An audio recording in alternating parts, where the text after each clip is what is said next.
I'm Jason09. Welcome to my channel. In today's video, I'll be sharing with you the items that you're going to need to film real estate efficiently, effectively, and to have tons of fun doing it also. Woohoo!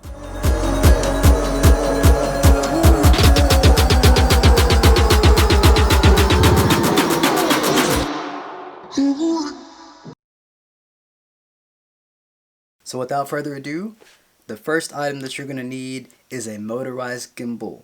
Now, you can either use a Ronin S, you can use the Zion Crane. There are a few different options out there that are popular. A lot of them, you don't have to get the most expensive one. The 3-axis gimbal, it does fine for what I need. The advantages of going to get a Ronin S or a more advanced gimbal are simply that you can maybe adjust the motors and you can fine tune it so that if you need to control how fast your gimbal turns or rotates or does whatever, you can do that. With mine, I just have one speed that it rotates at, and I've got to live with that and just rock and roll with it until I get the shot that I desire with mine. Now, another option, if you would like to go of more of a, how can I say, hardcore option, would be a Glidecam. Now, Glidecams are popular because the motion that they produce is going to be smoother and more natural looking. Why? Well, because there's not a robot controlling the motor for you, so that's why some of the shots will look a lot smoother and more natural. Now, they generally come with a big learning curve and they are heavy, so if you don't like to get burly in the gym and lift weights, I wouldn't recommend getting one unless you are trying to put on some muscle or looking for a good solid workout to build some camera muscles or something. I don't know, whatever you want to do. I'll put a link in the description comparing motorized gimbals with glide cams so that you can see which one you'd be interested in if you wanted to go either one of those directions.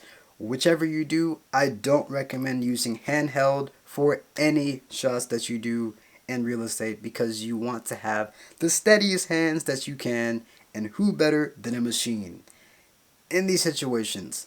We'll save the handheld talk for later. Number 2, you're going to need a wide angle lens. The reason is because your camera lens from the kit lens, well, let me back up a second. I have the Canon EOS Rebel T7i. My kit lens is 18 to 55 millimeters in focal length.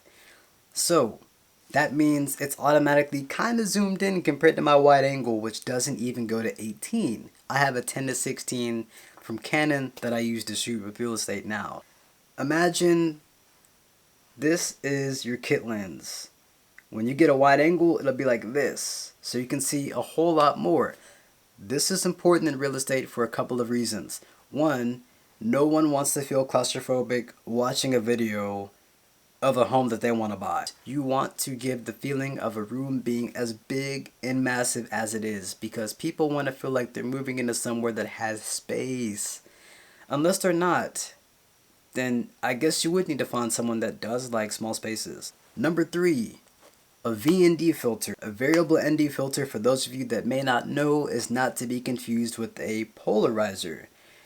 I'm not going to go into what a polarizer does in this video, but I will say that a variable ND filter, or a VND as it's called for short, acts as a pair of sunglasses. So for example, if you're outside on a really bright day, you might notice that if you're moving in on a house to try to get the perfect shot, you found the right angle, and boom, the sun is glaring at you in your camera and just everything is overexposed. It just looks crazy and crappy, and you want to scream for a second because if you don't get it fixed, well, that's a shot you can't use.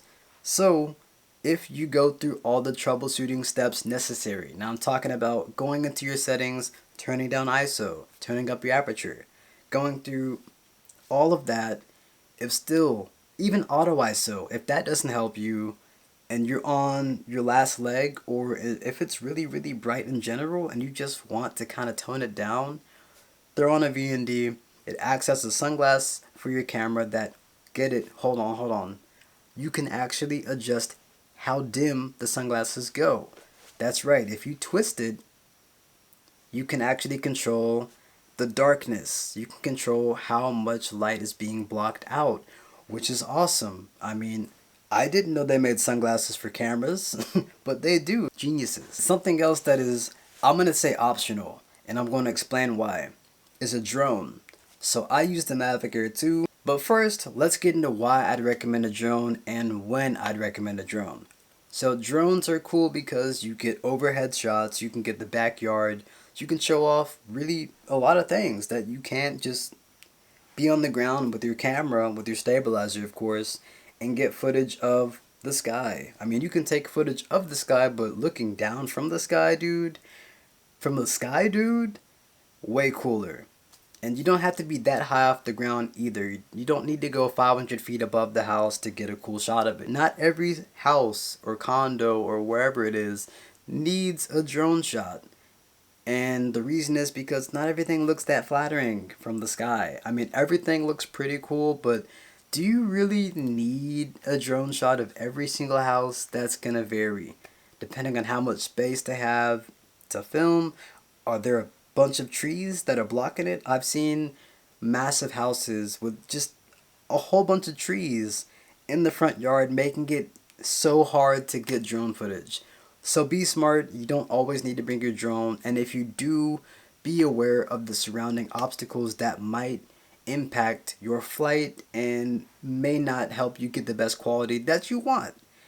That could be very important. I'm going to link a bunch of these items in the description below. You're going to get a link to a video comparing the motorized gimbal versus the Glidecam. I'm also going to post a link in the description to the kit that I have, which is going to tell you everything from the lights I have filming this right now to the acoustic foam behind me on the wall. You're going to scroll down and find the real estate gear folder. Click on that and that will bring you to all the items that I've mentioned in this video that you can purchase right then and there. Look into it and find out which products you really want. As far as drones go, I recommend the Mavic Air 2 or the Mavic 2 Pro, or just a higher end drone if you have more money to ball out.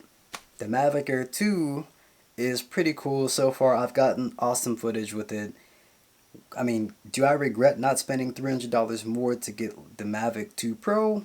I'm more interested in making people think that I'm shooting on a Mavic 2 Pro than owning one and just filming with that. That's how I roll, you know what I'm saying? I want to get the best quality using what I have to make it look like it's super professional.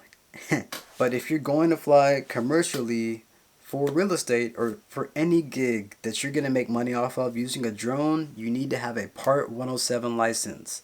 Otherwise, you could face getting a fine upwards of $2,000, and you don't want to pay that money. Be smart, be safe, get the proper registration for your drone and a proper license, then you can fly your drone for money.